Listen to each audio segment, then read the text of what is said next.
S'inspirer du passé pour mieux aborder l'avenir, c'est la vision de la commission de l'UEMOA pour faire de l'intégration la chose la mieux partagée entre ses membres. Des conférences-débats s'inspirant du modèle des sociétés africaines depuis le 8e siècle. C'est ce que nos reporters ont constaté ce matin. Le résumé dès le début de ce journal. Et puis, l'intégration également prônée en Tunisie avec la tenue du Forum de coopération tuniso-africaine. Plusieurs leaders se sont retrouvés dans ce pays de l'Afrique du Nord pour adhérer au principe que l'Afrique ne peut se bâtir que grâce aux Africains eux-mêmes. Le Burkina, à ce forum, s'est plutôt appesanti sur les défis sanitaires. Bonjour à tous et bienvenue. La commission de l'UEMOA aborde donc une nouvelle dynamique dans ses actions en vue d'une intégration réussie entre ses membres. La trouvaille est toute simple et se veut efficace, des conférences de l'intégration. Et pour la première d'une série qui se veut longue, la commission a ainsi opté de traiter la question de l'intégration en partant de l'Afrique de l'Ouest du 8e siècle. Les explications de Jacques Lamissa-Tarpaga. Pour cette première édition des conférences de l'UEMOA, la Commission explore l'Afrique de l'Ouest dans le 8e siècle pour en venir à la dynamique d'intégration actuelle. À Ouagadougou, ce sont des universitaires et autres experts de l'intégration qui discutent. La Commission de l'UEMOA veut ainsi instaurer un débat de haut niveau sur le sujet. Nous nous sommes rendus compte qu'il fallait donner à nos cadres la possibilité de pouvoir donc se cultiver en se familiarisant avec, disons, le monde universitaire. Donc, comme vous le savez, les conférenciers donc, sont de hauts universitaires qui vont donc apporter leur savoir. Cette année, l'Union économique et monétaire ouest-africaine célèbre ses 20 ans d'existence. L'espace regroupant 8 pays connaît un degré d'intégration assez avancé. Mais au-delà des questions monétaires, il faut prendre en compte les autres aspects sociologiques et culturels. Les exposés des conférenciers, les débats qui vont suivre nous permettront de mieux nous préparer pour lever donc les obstacles auxquels nous faisons face pour mieux construire donc notre union dans la paix et dans la prospérité. Les conférences de l'intégration de l'UEMOA ont vocation à se perpétuer. La Commission entend donc réunir chaque semestre les différents acteurs autour des grands sujets pour une meilleure intégration des peuples dans l'espace. C'est la ville de Gawa qui a été choisie pour officiellement débuter les travaux de la 11e conférence annuelle des personnels d'administration et de gestion de l'éducation. Simultanément, les 5 autres ENEP abritent les mêmes travaux qui vont donc durer 4 jours. Les participants sont invités à se pencher sur le rôle des acteurs impliqués dans le transfert du préscolaire et du post-primaire au ministère en charge de l'alphabétisation. Christophe Da.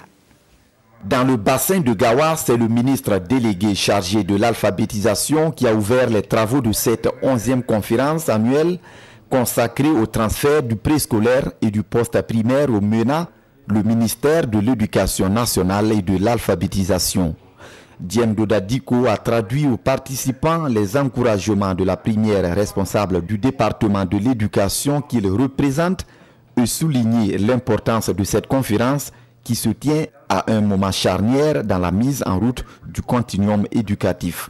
Le continuum éducatif, pour moi, ce n'est pas quelque chose qui doit nous ébranler. Au contraire, nous tous, nous devrions, au stade actuel, nous battre justement pour trouver des locaux, pour trouver des enseignants, à accompagner le ministère afin que justement les enfants n'aient pas trop à se déplacer et donc d'éviter au maximum les déperditions. Ce nouveau contexte implique de nouveaux défis, d'où l'importance de ces 4 jours de conférence qui se veut un cadre d'échange sur le rôle du personnel d'administration et de gestion, PAG, qui constitue un maillon important dans le processus de mise en œuvre du continuum. Si dans ce transfert-là, le PAG connaît quel est son rôle, quelle est sa responsabilité, nous pensons qu'il peut accompagner le processus de transfert et réaliser le continuum éducatif. Les travaux, c'est d'abord des séries de communication suivies de débats sur les différents fondamentaux, les cadres législatifs du continuum et les différentes étapes de sa mise en œuvre. Et on demandera aux différents participants de définir par eux-mêmes ce qu'ils entendent être leur rôle et de conférer le rôle également aux autres acteurs. Autant le gouvernement s'intéresse à l'éducation et au continuum, autant il s'intéresse à l'alphabétisation. Pour preuve, le ministre a mis à profit son séjour à Gawa pour visiter des centres d'éducation de base non formelle et rencontrer les opérateurs d'alphabétisation dans le cadre du suivi des activités d'alphabétisation-production dans le centre-ouest et le sud-ouest. Direction à présent le Sahel où les conditions climatiques assez rudes pénalisent les paysans dont la production peine souvent à couvrir le besoin local. Il faut donc une adaptation de ces derniers avec l'aide des techniciens qui multiplient les efforts de vulgarisation de bonnes pratiques en la matière. Si les paysans s'approprient les méthodes, beaucoup reste encore à faire.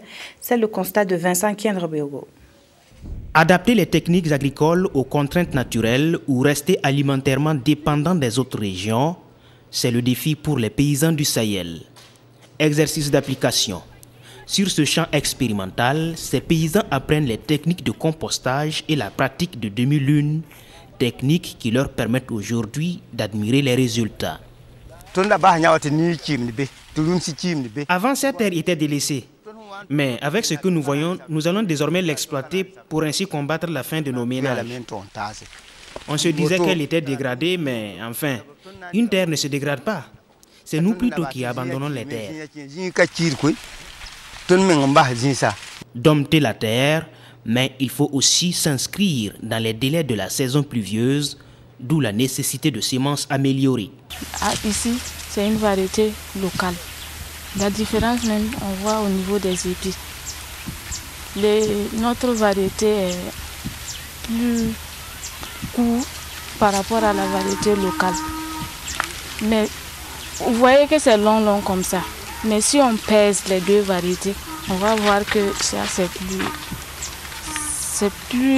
ça pèse plus quoi, par rapport à cette variété. Et puis, comme il ne pleut pas beaucoup ici, si on met cette variété, on a plus de chances de récolter quelque chose. À quelques jours des récoltes, trop tard, paraît-il, pour ces paysans qui découvrent la portée de ces techniques culturelles. Mais pour les responsables de l'agriculture, c'est plutôt un moment persuasif et susceptible de changer les comportements. La campagne 2015-2016 va démarrer tout de suite. Donc déjà, si les gens ont vu et ils partent pour répliquer ça chez eux, donc les campagnes à venir, ils vont certainement mettre ça en œuvre chez eux. Autre problème qui limite les rendements agricoles au Sahel, ce sont les outils de travail.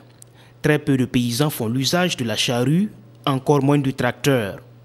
Les règles de semis ne sont pas respectées, les animaux pèsent partout, du boulot pour les personnels d'encadrement. Effectivement, il y a des producteurs qui continuent avec leurs anciennes pratiques, notamment en utilisant du matériel très aratoire qu'on appelle la hilaire. Nous aussi, notre rôle, c'est d'amener ces gens à changer et on ne peut pas changer du jour au lendemain. Donc il y a des gens qui suivent nos conseils et il y a une partie qui traîne les pieds, mais on se dit qu'à long terme, tout ce monde va rejoindre le grand groupe pour qu'ensemble on puisse combattre la famine au Sahel.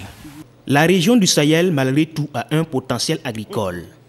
Une meilleure adaptation des techniques de production pourrait permettre de réduire les risques de crise alimentaire dans la région. Dans la région, mais aussi dans toute l'Afrique. Et voyons à présent le forum tuniso-africain qui s'est donc matérialisé en Tunisie. Et ce forum de coopération a réuni du 23 au 25 septembre plusieurs experts venus de toute l'Afrique et qui ont porté les échanges sur donc, les techniques commerciales et technologiques.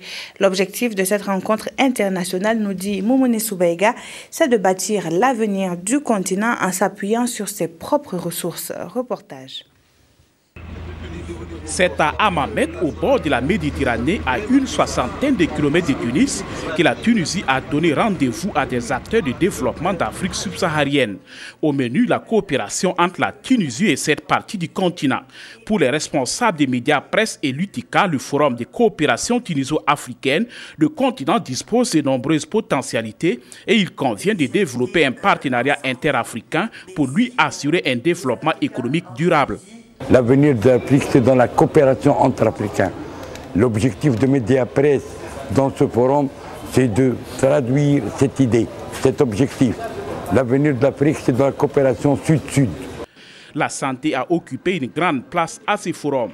L'expertise médicale tunisienne attire plus de 300 000 patients chaque année et plusieurs entreprises comme 2EA ont présenté des technologies sanitaires de pointe qu'elles comptent offrir aux Africains. Au-delà des conventions signées, au-delà des formalités, c'est surtout les points de collaboration qui sont renforcés, l'optimisation des moyens pour faire accéder le spécialiste dans les différentes sous-régions et créer le réseau entre professionnels pour les échanges. Le Burkina Faso a pris part à ces forums et plusieurs pistes de coopération ont été prospectées. Le Burkina Faso gagnerait effectivement à continuer cette collaboration parce que ce que nous partons chercher hors de l'Afrique, nous l'avons en Afrique.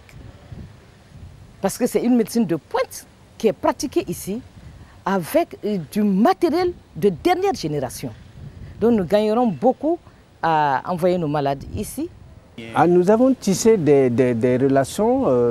Nous allons donc à partir de là mettre en place des produits plus innovants en matière d'assurance et développer des partenariats avec donc nos confrères de la Tunisie. Donc c'est un résultat concret pour la Générale des assurances. À 72 promoteurs d'entreprises hôtelières touristiques ainsi que des instituts de formation, des banques, des assurances de Tunisie et des pays invités ont démontré ce qui peut être partagé et échangé entre la Tunisie et le reste du continent pour bâtir l'avenir. Tous ont reconnu la nécessité et l'importance de ce cadre qui offre l'occasion au continent de briser les barrières frontalières et culturelles pour favoriser l'intégration pour une Afrique plus forte et plus prospère. Pour cela, des suggestions ont été faites aux pays hôtes afin d'offrir des facilités d'accès à travers l'élargissement de ces représentations diplomatiques sur le continent. Une mairie de plus à l'actif du MCA Burkina, c'est la commune de Ouarghaï dans le Koulpelgo qui en est la bénéficiaire. Un bâtiment répondant aux normes internationales et tout équipé. Et puis des autorités locales bien heureuses, c'est ce qui a été donné à voir le week-end dernier. Retour sur l'événement qui a marqué Ouarghaï avec Kassoum Sori. Un bâtiment à rez-de-chaussée composé de 11 bureaux entièrement équipés, une salle polyvalente de 350 places, des toilettes externes répondant à toutes les commodités et des bacs à ordures. C'est le nouveau cadre de travail qui s'offre désormais aux élus locaux et aux travailleurs de la mairie de Ouarghaï. Une amélioration qui va certainement leur permettre de mieux remplir leur mission. Désormais, les problèmes de développement de cette commune seront discutés dans ce bâtiment. Pour qu'un agent travaille très bien, il lui faut d'abord un cadre de travail bien approprié. Et je pense que ce cadre-là répond à cet aspect-là. 300 millions de francs CFA, c'est le coût de cette réalisation financée par le Millennium Challenge et Compte. Cette infrastructure a vu le jour grâce au projet sécurisation foncière. L'objectif, c'est de permettre à toutes les couches sociales, les acteurs du développement, qu'ils puissent se réunir dans ces joyaux-là pour parler, discuter, former. Et on aurait souhaité que la mairie puisse en prendre soin et qu'il y ait un budget voté chaque année pour l'entretien de ces joyaux. Pour ce qui est de l'entretien du joyau, 2 millions de francs CFA sont déjà prévus par le conseil municipal. La nouvelle mairie de Ouarghaï fait partie des 16 autres réalisées par le MCA Burkina. Et nous poursuivons notre série sur la journée internationale du tourisme célébrée au Burkina sous le signe du tourisme local. Dans la région du sud-ouest, les travailleurs du public et du privé ont été conviés à une excursion dans les provinces de la Bougouriba et de Diebougou. Pour nous, la visite nous est contée par Draman Dadian. Connais-tu ton beau pays? À cette question, de nombreux Burkinabés ne sauraient vraiment que dire. Une trentaine de travailleurs du public et du privé en service à Gawa sont à bord de ce mini-car pour une excursion touristique ce samedi 27 septembre, journée mondiale du tourisme. Première escale, la guerre d'Ingué de Diebougou, une forteresse jadis occupée par l'armée coloniale. C'est ma toute première fois que je viens ici et je pense que c'est des initiatives à louer. Et il faut remercier quand même l'État burkinabé, le gouvernement, qui ne cesse de déployer, de fournir des efforts afin que ceux qui sont dans leur région puissent découvrir réellement leur région. L'ancienne église catholique de Dissine, une autre merveille, érigée dans les années 1930 avec une capacité de 2000 places. Un temple de Dieu qui fait la fierté de Dissine, et c'est là que l'on célèbre aussi la 15 août, devenue une fête de retrouvailles. À Bekoteng, dans la commune de Wessa, vous trouverez ces roches granitiques, malheureusement très peu connues des Burkinabés. Et pourtant, il y a bien de quoi susciter l'admiration du visiteur. Très formidable. Sous là où je suis là, vraiment je n'ai jamais fait un sport comme ça. Mais je sais que ça va me faire du bien. C'est très très formidable, c'est bien. Bon, en fait, nous imprimons les rythmes. Amener les gens à eux-mêmes organiser des sorties touristiques, des colonies pour visiter le Burkina, mais à l'intérieur.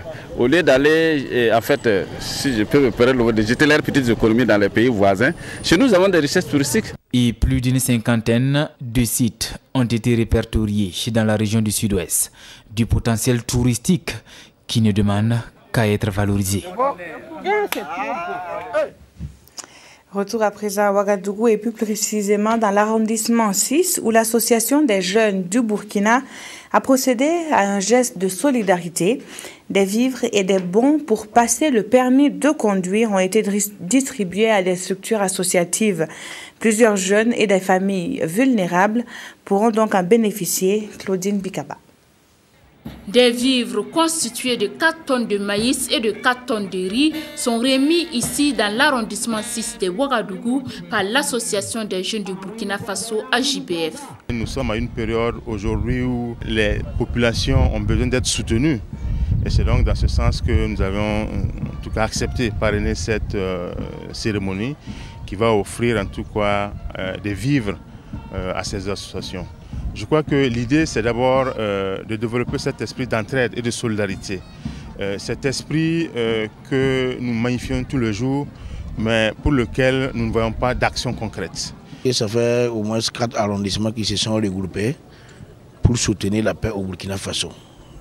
Mais actuellement, nous savons que ces genre de périodes-là, c'est bientôt les récoltes, mais les récoltes ne sont pas tellement mûres. Chacun a besoin de minimum de subsistance. Une vingtaine de jeunes ont aussi bénéficié de bons de permis de conduire. Mais avant ces remises, les 57 associations bénéficiaires ont défilé en présence des autorités locales et des chefs coutumiers. Ils reviennent sur le marché du disque avec un nouvel album baptisé Sompiri. Les deux jeunes qui forment le groupe Wendabo n'ont pas changé leur style musical qui reste traditionnel avec un timbre moderne. Le deuxième opus du groupe est composé de 10 titres avec des thèmes divers qui sont abordés. Présentation de l'album Jacques Lamissa Tarpaga.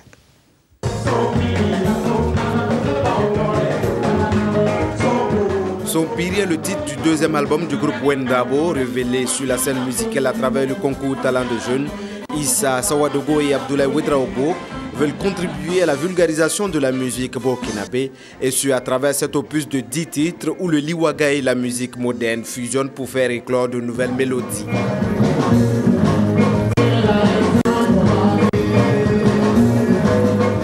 Sompiri qui veut dire Sompiri, donc ma natte à moi pour faire un appel à tous les jeunes de chercher chacun sa natte. Nous on s'inspire de tout ce qui nous entoure, on s'inspire des faits réels, on s'inspire de ce qu'on voit tous les jours, voilà, pour lancer nos messages à l'endroit de nos mélomanes. Avec la participation d'autres artistes burkinabés, des thèmes comme la paix, l'amour et l'esprit d'entrepreneuriat se conjuguent dans une rythmique purement africaine. À cette dédicace, plusieurs titres se sont déroulés et cela n'a pas laissé indifférents les mélomanes qui esquissent des pas de danse dans une ambiance bon enfant. La production, ça n'a pas été facile, comme il vient de le dire, comme toute production. Donc, mais je crois grâce à Dieu parce que tout ce qui est facile n'est pas facile, tout ce qui est difficile n'est pas difficile aussi. Donc l'essentiel est fait. Voilà, la production est là. On compte sur vous pour vraiment médiatiser cette production. Après cette dédicace, le groupe se prépare pour une tournée nationale. Et c'est ainsi que s'achève ce journal. Demain, vous retrouvez Fousseini Kindo. À très bientôt.